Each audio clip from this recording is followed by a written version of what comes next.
Definitely did more. I didn't even really warm up. I didn't know so many people were not doing it, and you know, they were about 30, and I was like, all right, I got a little time to warm up. And I tried to go back, and by the time I knew it, it was like 39. You know, like position 39. So I just came out there with a little band and did a little stretch. But I'm gonna do it again at pro day. So I know I can get 20 plus, so I'm gonna do it again. With your relationship with Coach Mick and how he's affected you over this past year, how important is it to kind of be prepared for what the drills you've already been exposed to being at Ohio State and just perform? It's just amazing how more prepared we are than other schools. With all due respect to those other schools, but still, like going down and train for this process in Florida, and you know, I was accustomed to everything that we're going to do here, and we did at Ohio State, and just head and shoulders above a lot of programs. And although I like the sun, I can't wait to get back to Ohio. What was your relationship like with Cameron Williams? Cameron Williams. We had a lot of good teams. Oh, Cam. I'm like, who? I know like 4 Cams. You talking about from the Patriots? Yeah. Patriots. Oh yeah, we had a really close relationship. That whole linebacker group for the years that he was there, you know, we were all close. It's just good to talk to him and get some insights about the process and ways to make it go much smoother for me. How much have you seen around this week? Not much. He's busy, I'm busy. I don't get to see a lot of people down here. It seems like the only thing I've seen is doctors and linebacker coaches. So, do you have anything planned with the Patriots in meetings right now? I had an informal interview with the linebacker coach, but I haven't had a formal with him yet. But I've met with a lot of teams down here, so it's been pretty good. What are the questions you're getting most often from NFL teams? A lot of teams ask you the same questions. What do you think your strengths and weaknesses are?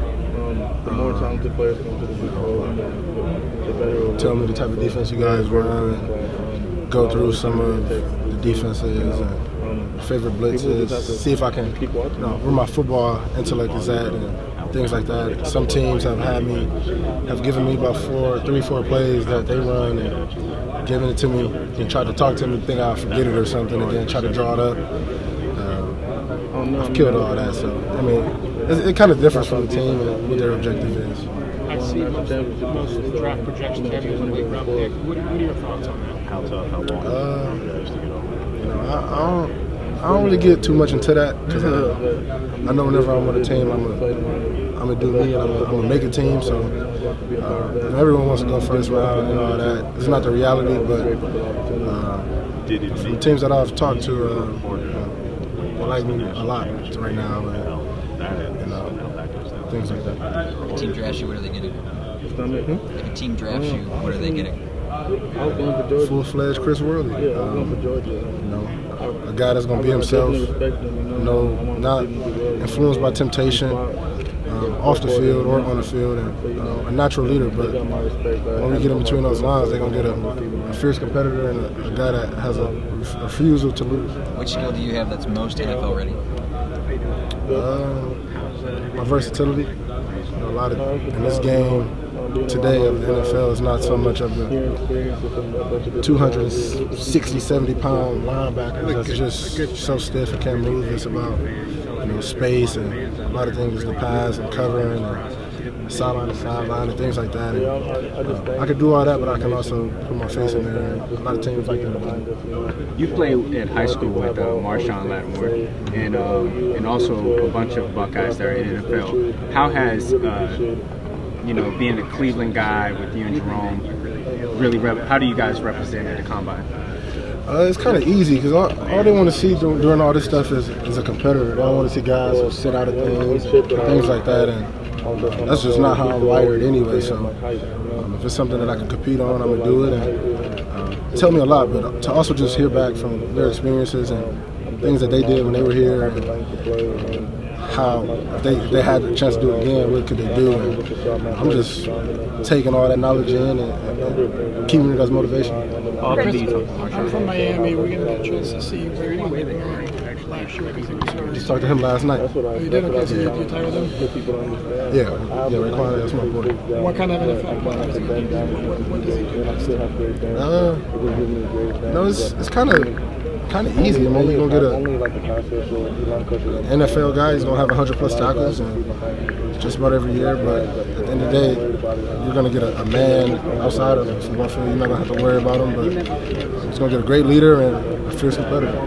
Everybody talks about what a great leader is, but he's also very, very quiet. So how does he go about leading? You know, a lot of times leaders, sometimes, most of the time, leaders, the ones that try to talk too much and do all that verbal stuff, are usually not good leaders because it's kind of not real, unless that's just the type of person they are. But he's just a leader that's going to lead by example, and the kind of person he is, he's going to demand people to follow him just by what he does and how he carries himself. But he definitely, a lot of people don't realize how vocal he really is, just because he's not, like the other guys all out in the open, just, a loudmouth and things like that. But when it's time to talk, he'll talk. Chris, from anyone that you've talked to who've gone through this process before, what's been the best bit of advice that you've received? Just have fun. Here, you get guys that complain about the long days and not getting no sleep. And it's a process, and a lot of times people just get lost in the process, and everyone wants to just go meet with teams and go run a 40, but it's more than that. You come to a place like this. Has anything surprised you this weekend? Yeah, I mean, everyone tells you how long the days are and things like that. The pulling and prying that the NFL doctors are going to be doing, but you kind of think you got an idea of it until you're there from 6 in the morning to 10 o'clock at night, just straight medical exams and things like that. And I don't think no talking can get you prepared for that instead of just doing it. But I have fun doing it, so it's been fun. With the winner and loser mentality at Ohio State, how will you take that to the drills tomorrow and being able to try to win and dominate in every drill? It's innate with me, man. Like it's kind of how we're wired. You don't really play unless you got it in you at Ohio State. So we all trying to beat each other. We all have different genetic makeup. Everybody not going run a 4.3 and do some crazy stuff, but I'm not so much competing with the guys. It's all about me. I'm competing with myself. I'm trying to get my best out of everything. And if I know I do that, I'll be comfortable with whatever comes. What do you think you will run? An expectation? I've been around that 4.6, 4.5 range. Jerome wants to break the record for linebacker. Yeah, he can do it. He got the ability to do it. He's got to do it now, though. It's always different than when you think you're gonna do something and then you actually do it, But I think he will. If I was a betting man, I'd have my money on him for the LBs. I get the sense from you, and I know you well enough. When you hear people doubting you, that's just gonna drive you more. I don't think it's really doubting. I just think it's kind of. I don't really want to say ignorance. It's just a not knowing. You don't really know what really goes into everything, but. It's fine because if you have that doubt about me, if you're an NFL team or something, I don't want to be in a place I'm not really wanted. So I don't think nobody do. So whatever team that is confident in me, they're gonna make a really good decision on who they draft. So I'm excited for it. Chris, being one of those guys who is projected late rounds to get drafted, how much pressure do you feel like that puts on you to make sure that you perform well this weekend to try and get yourself a better chance to get drafted? I'm from Ohio State. Every time it's something that someone's watching, it's pressure every time. I'm used to it. Just take it the same way if I take a game, go out there, compete. And not just compete, but compete to win. That's my whole objective, compete in everything I do. Do you feel like the week you had the Shrine Game practices, how much do you feel like that helped you, in your pre-draft process getting ready for this? Hearing from the teams that I've talked to, it's helped me a lot. Brought me up some draft boards, going out there competing the way I did, dominating the way I did, and things like that. So this is just another step, just like that was. So I'm looking to do the same thing. Do you have a good example, a great example of Raekwon showing leadership during your time? What was that? The loss to Penn State. We played Penn State up at their place. That was probably a good time to just showcase his leadership, something like that. I mean, just talk to the team. We don't handle losing very well at Ohio State, so after losses, it's not too much to be said. We all just want to get back to work, and he was one of the guys that stood up and said something. Chris, I'm sorry, you just mentioned you guys hate losing. I know in September with the Oklahoma loss, I'm sure you guys were angry, obviously, about the flag plan. What do you think about that now? Are you still angry? What are your thoughts on that if you look back? He apologized for it. I guess he just didn't really know. It was a blatant level of disrespect, whether he was trying to do it or not. We weren't even on the field, but I mean, I'm not about to be out here, stressing that man about that. I'm out here focused on this. Did you talk to Taekwon and Jalen about what they said to him at the Senior Bowl week? No, my phone got blew up when I guess somebody reported that they addressed him or something. I mean, that's enough. I mean, they asked somebody did he gave him a reasonable, it ain't like, it ain't nothing. It sounded like it was more playful than anything. I mean, yeah, that's what his intent, but at times we're not judged on our intent, we're judged on our actions. How curious are you to see how the linebacker position is going to shake out at Ohio State next year? I kind of got an idea. Well, I know. Share with us. I mean, as y'all seen throughout the years, no position is safe regardless of how much you played, how well you played. If it's guys that can come in and play better than you, then you're going to lose that position, or it's going to be a position battle. So just about every position on that defense, on that offense, it's going to be a position battle. I don't care who you are. If you had 10 sacks last year, you were a 1,000-yard rusher. If it's a running back that'll come in and he can produce just as much as you or produce more than you, you're not going to share time or you're going to get beat out. So every position is open. It's funny, every year it's like, these 3 positions are open for position battles, and it's a position battle every day. If y'all haven't noticed that by now. Coach Meyer, he makes it known during recruiting. You're not coming here to red shirt. You're going to come here to play because that's what we need you to do. That's why we bring you here. And, it's up to you. It's up to every player, man. It's not no coach's favorite. I don't care if you won Big Ten Player of the Year, whatever it is. If you are outplayed, somebody will take your spot. And that's life in a big city, but it prepares you for life. It prepares you for things like this. It prepares you for the NFL. We got to go out there and compete. With your dealing with tragedy with your childhood and going through everything, you're looking back at it and you're here now. What type of blessing is that for you? All this stuff is easy, man. I hear dudes complaining about the days and things like that, and I'm just out here just enjoying life, man. Like, I've seen a lot of things. A lot of people don't realize how blessed we are to be in these positions. And, I'm taking them full stride, and I'm gonna take advantage of it. This is another year where there are a handful of Buckeyes for the Combine hoping to play in the NFL. What's so special about Ohio State, just the way that the program prepares you to play at the next level? It's the everyday life, man. Like, seriously, it's like everything we're trained to do from when we first start there. It prepares you for just about anything you want to do in life. Football, past football, it always teaches you to compete and give your best effort. Sometimes that's not good enough, but at the end of the day, if you put that effort forward, you'll be rewarded in some way. We've been rewarded since I've been there, as long as I can remember, having a traditionally rich combine as Ohio State Buckeyes. So we're here to continue that tradition. What do you want NFL teams to know about you as a person?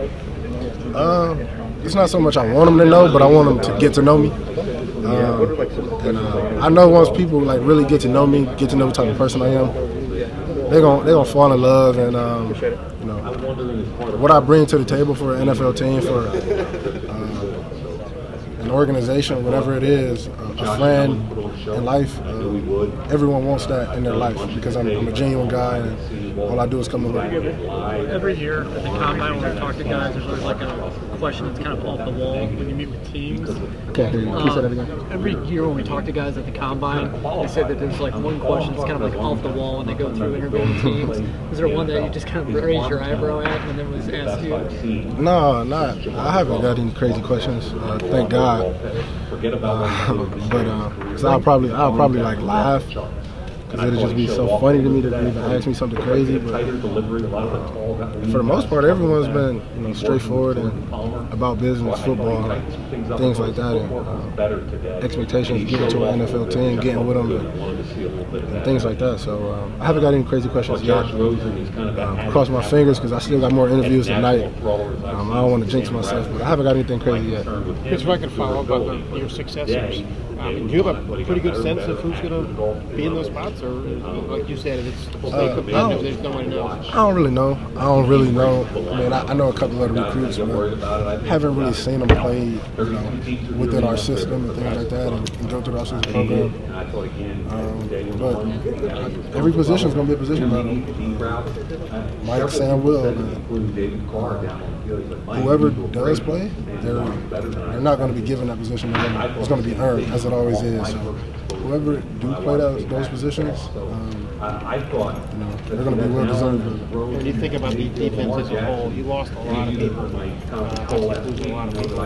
What do you think their defense is going to look like next year? I don't think it'd be a big drop off. If a drop off at all, they might get better. They kind of see how the defense is definitely ran out with Coach Shiano and the things that he implemented this past year. But I think it'll only get better. I mean, the past 2 years, we've been a top 10 defense in the nation. And I don't consider it declining at all. I only see it getting more and more. Chris, can you give us an example of the Chris Worley sales pitch that's going on in the meetings you've had? Like, sell yourself, like you would be selling yourself to a team. I don't try to sell myself. I sell myself naturally just because the person I am. I let them ask questions, and if I have a question about their scheme or something like that, I'll ask that. And I do my pretty decent research on the team and the linebacker coaches and the defense, things like that. But my sales pitch, I guess it might be different than other guys. I don't really know if guys give them a sales pitch.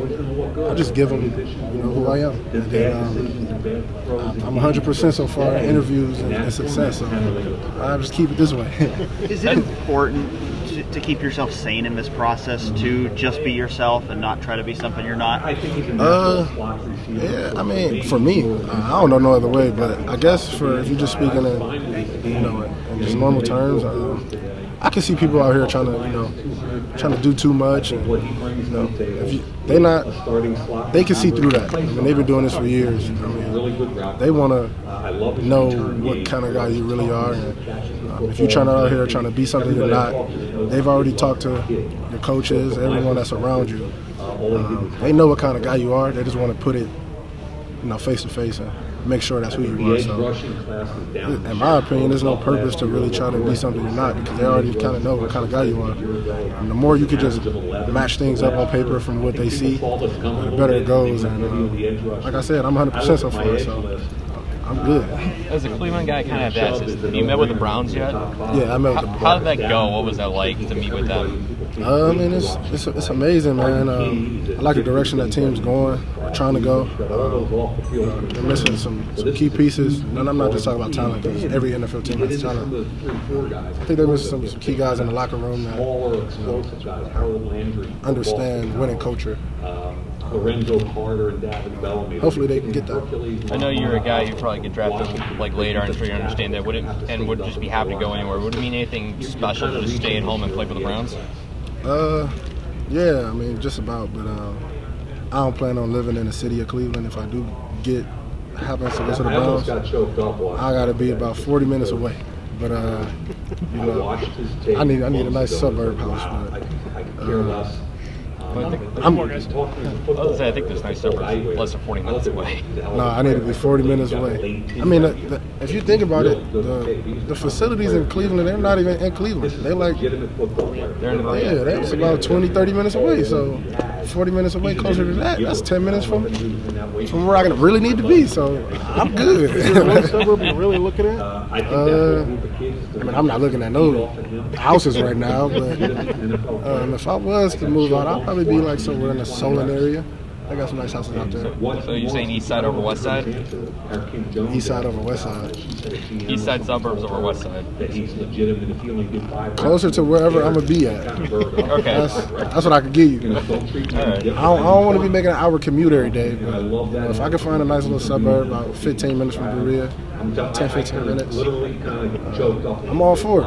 But nah, I'm not gonna be. I love Eli, but I ain't living with my mama in Cleveland. I'm gonna get away. All